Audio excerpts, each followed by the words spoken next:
Martial Law #1 from Epic is one of the first like hard revisionist superhero comics in the wake of Watchmen and Dark Knight. This is like full-on frontal assault of superheroes as we know them by really the guys who come from 2000 AD, and they're often the best critics of American pop culture. So let's dive in.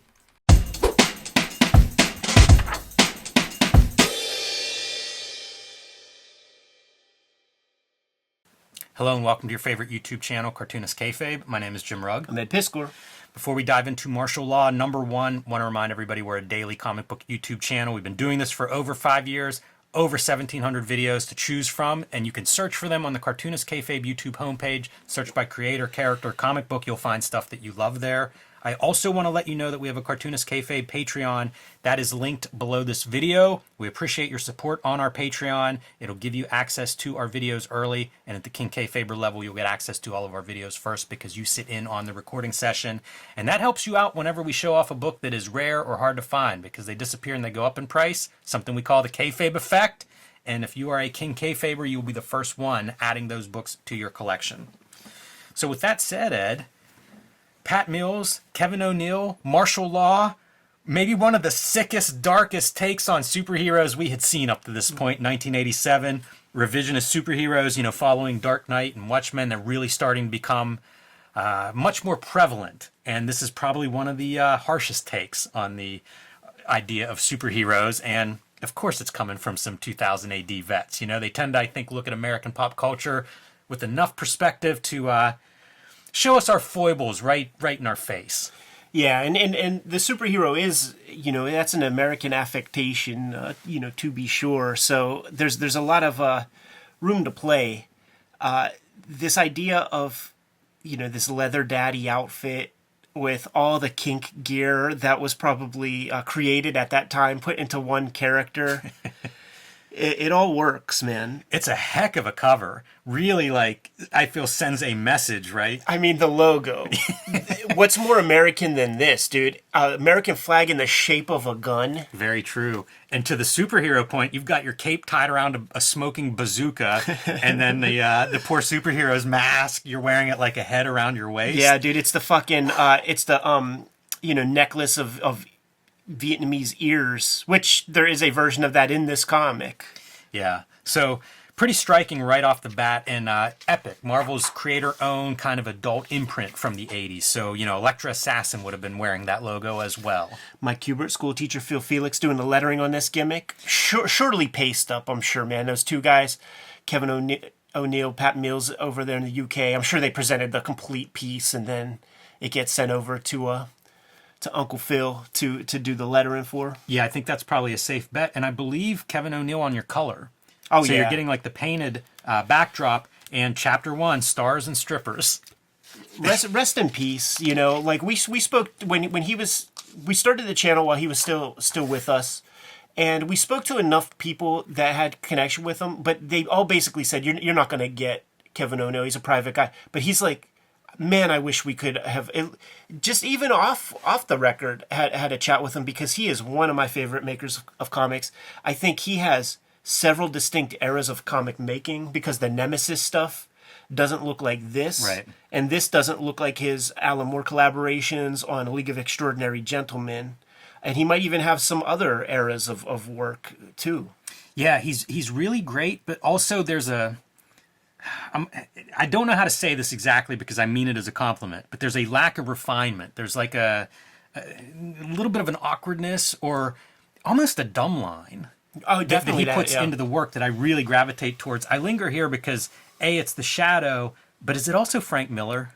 Nowadays, yeah, for sure. I mean, it really feels like right there. It might be apt. How about this guy coming up as your bad guy that we're going to see here? Yeah, Jason from #2.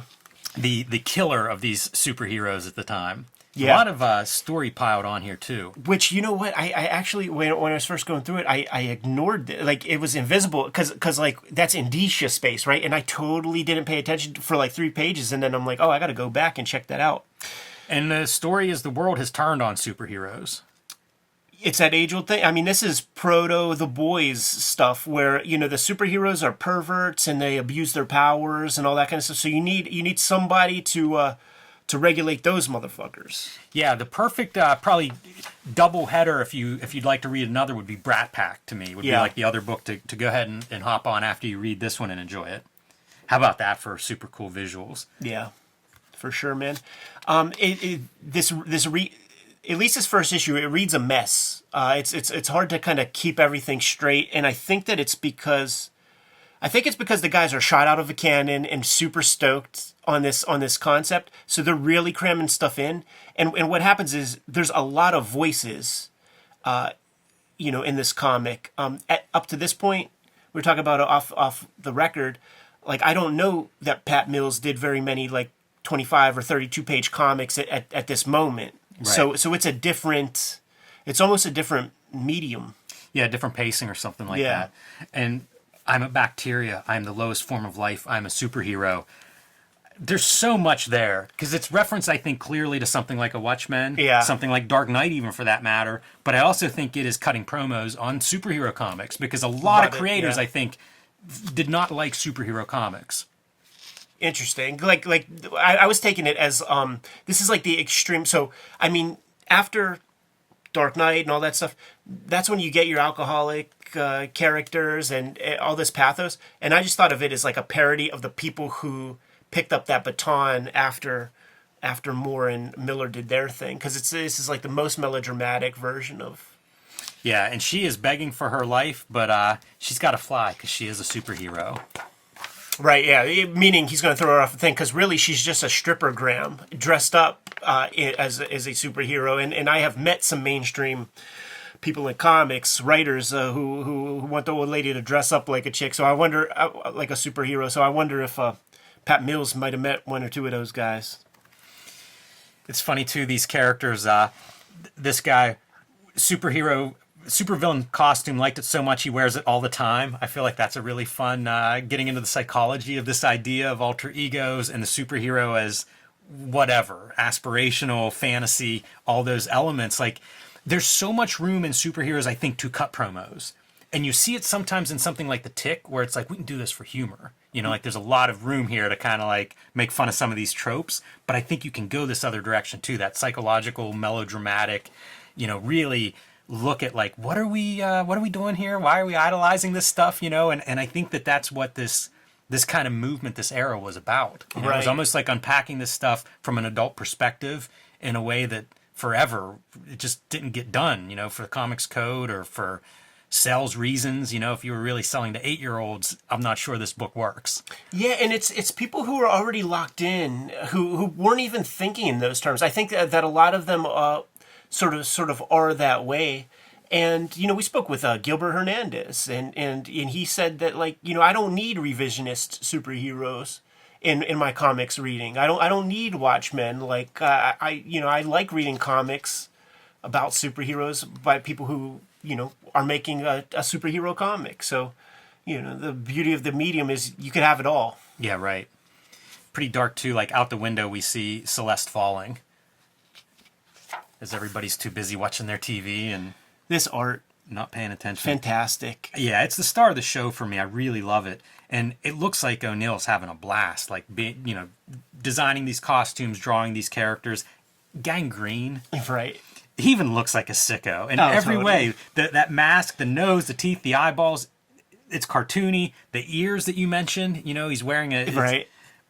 It's just, everything is there. And it is, like kinky is a constant thought in my mind, like looking through these pages, because it's all gimp masks and bondage domination aesthetics and stuff.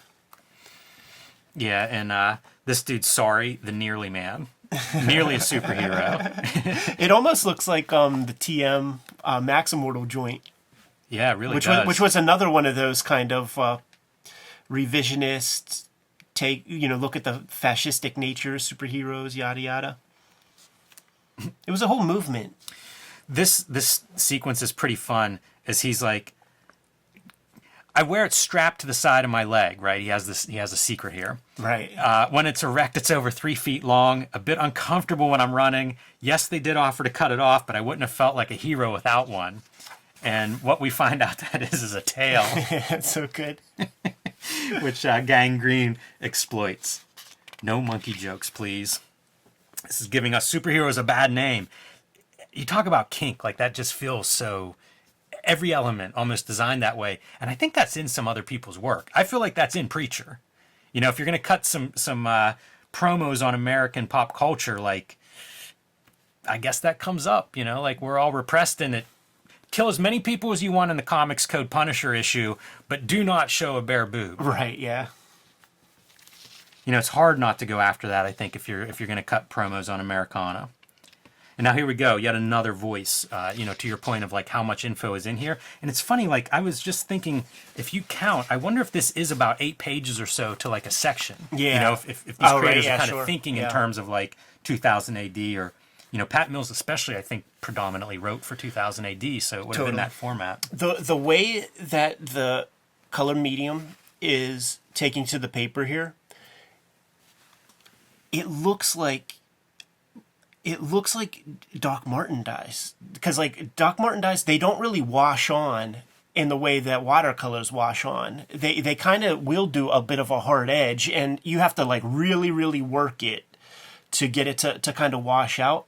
I would be surprised because I feel like, I don't know how many Doc Martin dye sets were across the pond, you know, like it seems like it would make sense for it to just be watercolor. But this page in particular is so close to like a lot of the teachers that I had that that used Doc Martin dyes. It looks so close to that. I should have looked up original art from this, because now it makes me kind of curious like what these pages look like, because that's the other thing, like if you're doing painted art in the 80s, the originals always look different. Yeah, and you know it's such a crapshoot. One of the questions I would have when looking at that would be, because it's a question I have for myself. You know, I was thinking about you know, doing some marker color for my thing. Do you color to size? Do you color just a little bigger? Do you color the exact same size as your original artwork and then benefit from reduction? Like I don't know those answers at all. I haven't done enough practical color to be well schooled enough to see the virtues of everything. So I'd be curious what a master would choose to do. Yeah. And here's our intro to martial law. He's a hero hunter. Good vehicle. Pretty incredible. Man, from a distance, you know, from where I'm sitting, you know, you got to say Simon Bisley's name in the conversation a little bit. Yeah, man. good point. Good point. And really early, I'm trying to think of when he would have started doing like ABC Warriors or whatever. Yeah, it definitely seems like there's maybe some crossover, some influence coming from Kevin O'Neill, and why not? Like that's one of the parts that really I enjoyed in this art is those Bisley-esque elements, which I think fit a superhero so well. You know, like some of the differences in Kevin O'Neill's art from some of the other eras of his art, I do think it's amped up for the superhero elements. Rob McCollum in the chat, man. It was dyes. I asked. So thanks a lot, Rob, for hipping us. At Discord here, going to have a solo art show with all the best hip-hop family tree artwork at the 707 Gallery in downtown Pittsburgh from April 6th through the end of August. If you're going to be in town, make sure you swing through downtown Pittsburgh, check out that art show. I also have the Switchblade Shorties daily comic strip that I'm presenting to you on all of my social media platforms, and there's a dedicated webtoon where you can get the latest Switchblade Shorties comics. Hip Hop Family Tree Omnibus, 40% off on Amazon right now. X-Men Grand Design Trilogy trade paperback. 3 flavors of Red Room. Crypto Killers trade paperback. Trigger Warnings, and The Antisocial Network. Jimmy has Street Angel, Princess of Poverty. Street Angel, Deadliest Girl Alive. He's self-publishing some stuff. True Crime Funnies, Black and White Zine, and the 1986 Zine are available at his website, jimrugg.com. The Jim Rugg Hulk Grand Design is out of print in its Treasury Edition format, but it's coming to you soon in trade paperback. Now that we're done paying the bills, let's get back to the video. You know, the other element of this comic that makes me think about 2000 AD is the density. You know, like it's not just a bunch of, you know, a lot of material, but also like the panels. There's so much info on these pages. You know, even the detail. Like if you told me this was done 2-up, it wouldn't shock me. Right. It's a pretty small, fully painted figure. You know, that's a good call, man, because I think, you know, I have the League of Extraordinary Gentlemen Artist Edition, and I think it's well bigger than 11 by 17. Yeah, I think I remember that. And Gangrene, man, here's the setup, right? Cape Killer, you're dead. So good. kind of overwhelm him, with their numbers. Looks great. Yeah, it's an interesting book, and especially for that time period. I wonder how it was received at the time. Like, this is not a book that I heard a lot about. Yeah, when did this thing come out? 87. Okay, so this would be in the exact conversation with the kids who were digging on Lobo, and like Hewlett's Tank Girl. So it would be your your generation, the kids who were like 5-6 years older than me, were fucking with some martial law because they started to. Like, this is a hard comic for me to read. This one issue, I don't know if it gets I have every issue. I'd like to see if they find their footing and stuff, because it was so ubiquitous for the time, so many crossovers. But then, when Clive Barker gets at Marvel, like, there's Pinhead crossovers and stuff. So it becomes Savage Dragon, yeah, it becomes very respected and stuff. But like, you get so little martial law in this thing, and you're setting up this whole world that you need a fresh issue to a next issue to see what they're really going for. Yeah, and a lot of it, maybe that's why, like, vulnerable people with problems, people who aren't perfect, it just is so, like, it's a new era for this whole idea of the superhero. And it obviously it's adult, right? We're seeing women's bodies with the bag over their head, broken on the ground, guy's tail hanging out. But it's different in the sense, too, of, like, the flaw of humans, right? Like, if it's a kid's comic, Superman can be perfect. Right. In a kid's world, that works. But now, let's make comics for adult readers. It seemed like that's a weird thing to figure out. How do you do superhero comics for adult readers? People are still figuring that out, and these guys, I think, pushing it. Right.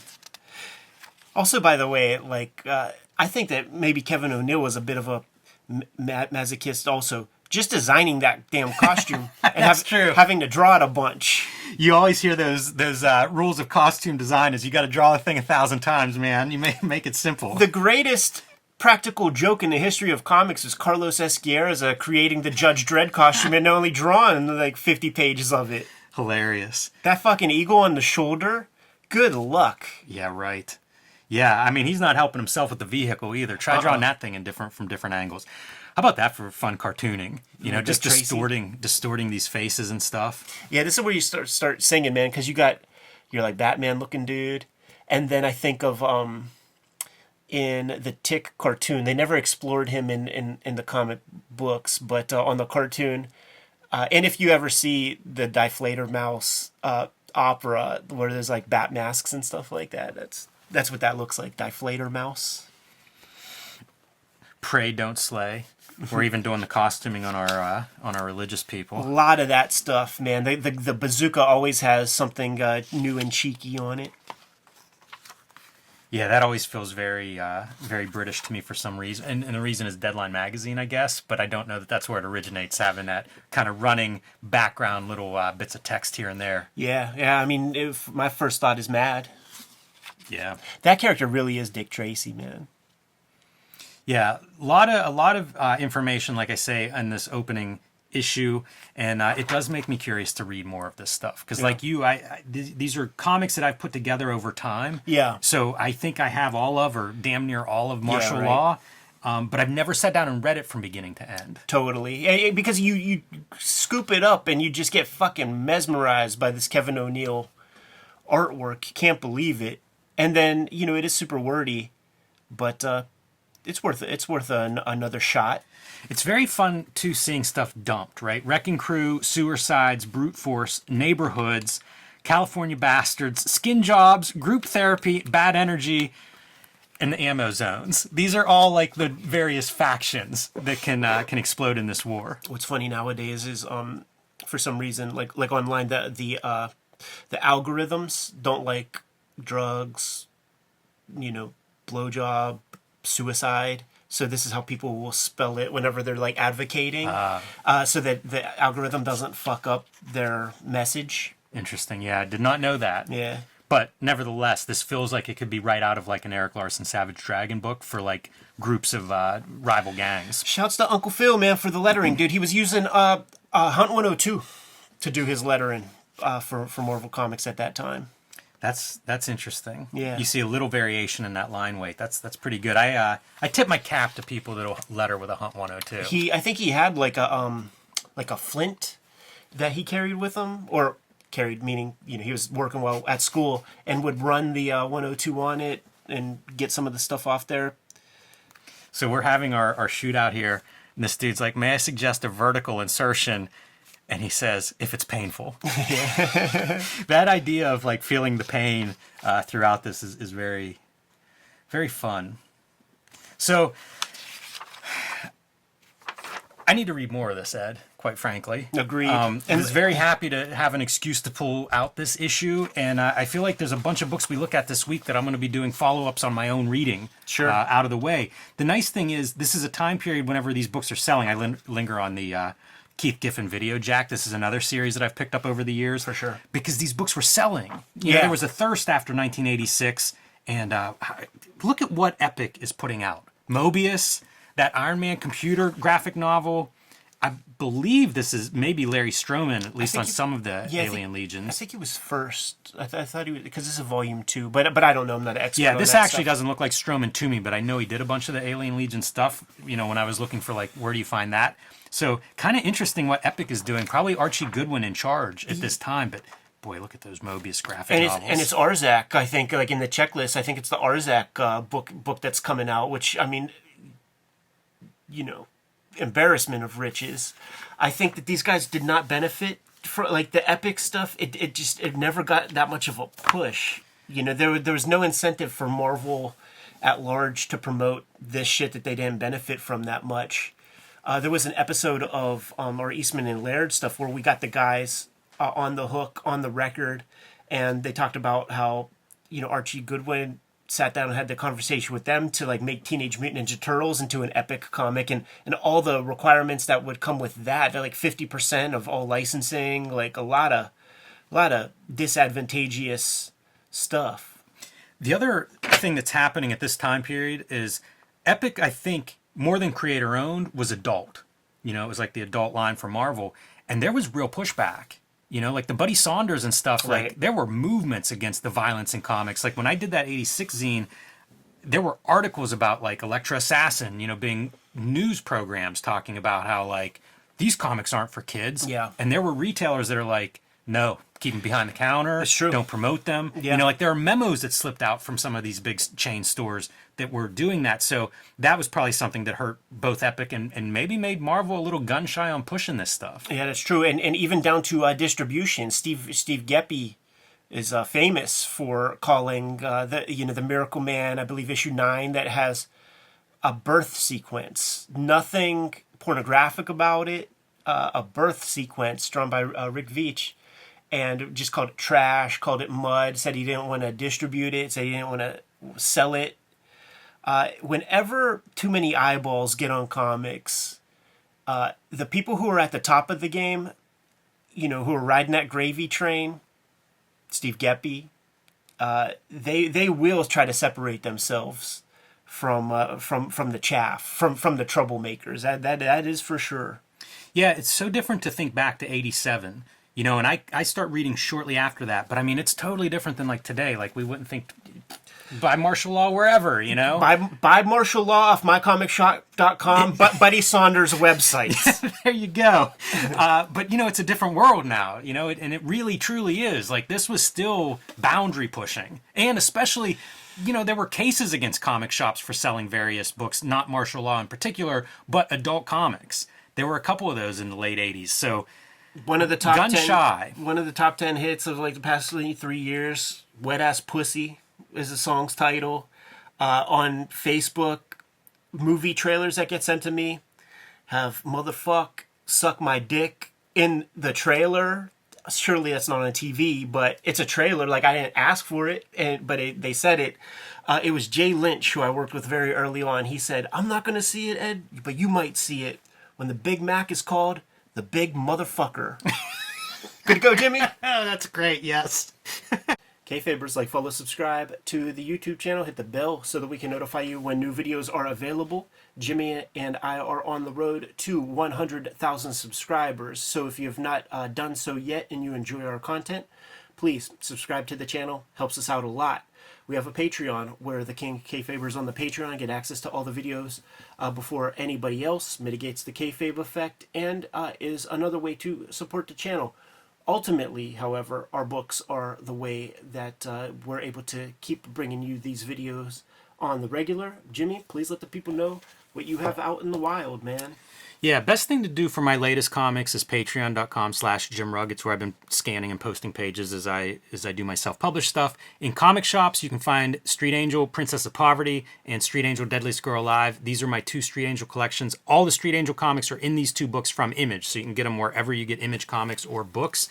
The stuff I've been self-publishing, I'm selling on JimRugg.com. That's the 1986 zine, the BW zine, and True Crime Funnies, some nonfiction, a nonfiction anthology featuring 3 stories, including 2 wrestling stories in there. So you can find those on my website or on patreon.com/JimRugg. And the Hulk Grand Design, that nice oversized one, is out of print. However, a new trade paperback is coming out in May from Marvel, and you can pre-order that one now wherever you buy books, and I ask you to please do so because it lets Marvel know to keep these things in print. I'm going to have a solo art show here in Pittsburgh at the 707 Gallery, downtown Pittsburgh, beginning April 6th. It's going to be up through August, so if you are swinging through Pittsburgh, check it out. I don't think that there's any charge to check it out, and it's all of my best hip-hop family tree pieces presented to you as beautifully as we can possibly do it. So this is the daily strip that I've been working on for 2024, presenting it to you on all of our social media platforms. There's a webtoon platform and such.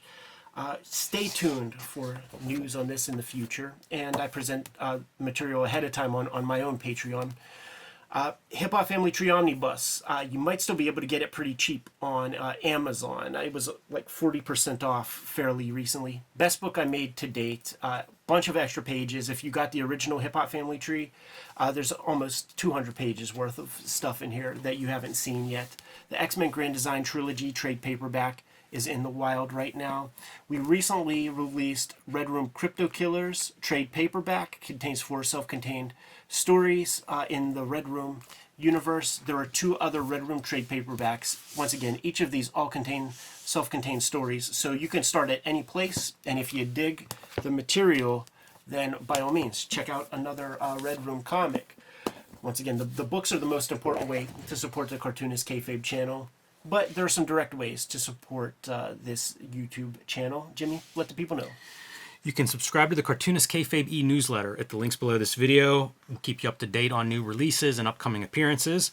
You can also buy Cartoonist Kayfabe t-shirts, merchandise, hats, mugs, stickers, and more at our spread shop. That link is also under this video. There you have it. All good ways to support the channel. Give them those marching orders, Jimmy, and we'll be on our way. Read more comics.